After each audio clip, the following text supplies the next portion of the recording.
Rowan stood on the wall that surrounded New Torwood City and watched a cat cross the grasslands. Silhouetted against the midnight sun, the train of wind-powered cars really did look like a caterpillar, but white sails made it part butterfly, too.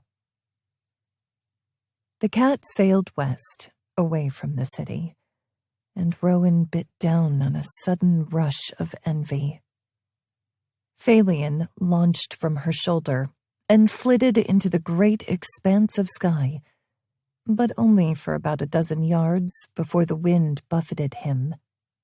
The little mech bird returned to her shoulder and clicked his metal wings in irritation. "You know, you have to be careful up here. That wind can be fierce." She patted him with the tip of a finger as she gazed at the amazing vista spread out before her. The meadows went on for miles in an endless sea of grass that shimmered green and gold until it met the Ubrulin mountain range far to the north. Their jagged peaks like teeth that had rent the horizon. It was beautiful, majestic, and empty. New Torwood City wasn't on the way to anywhere. It held little strategic significance for the bigger cities to the south, and so it was mostly left out of squabbles over land and resources.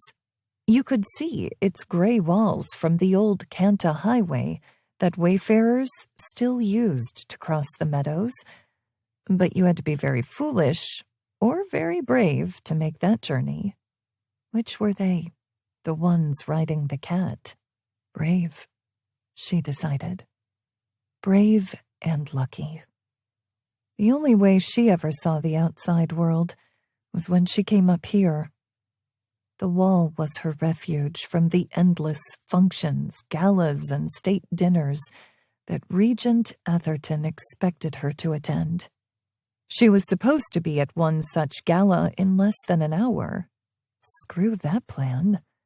She had real work to do, and besides, the day was too bright and warm to be stuck inside chatting with some stiff ambassador from the southern cities. When he discovered she was gone, the regent would reprimand her, of course, but he couldn't punish her. She'd learned that golden rule many years ago when she was a lonely, unruly child. And once she'd learned it, she'd refused to be stuffed back into her princess ball gown again. 6 stories above the busy streets, she could forget that stifling life. She pressed her hands to the wall. Her left, fully human hand wore a black fingerless glove. The sun-baked stone was hot under her touch. The fingertips of her right hand were even more sensitive, though they were fully gloved in supple black leather. The glove hid the mech prosthetic, gifted to her by Uncle Hermie after the horrific childhood incident that caused the amputation of her arm halfway to her elbow. It also dampened the hypersensitivity of the mech fingers, otherwise she'd go mad from the constant onslaught of sensory input from the hand. Anything Mage made, whether stone, metal, or wood, brought a reaction from her mech touch.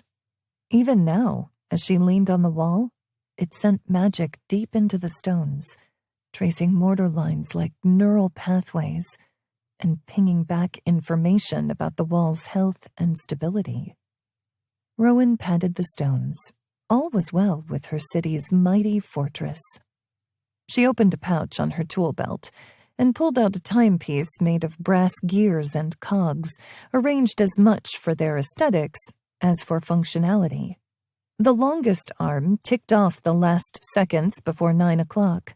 Rowan counted with it. 3, 2, 1. Talus appeared in the distance, right on time. He was a mech marvel. 76 feet tall, he could rest his chin on the wall if he wanted to. Of course he didn't. He was just an automaton, a Pneuma creation that Harry Hightower gifted to the city founders,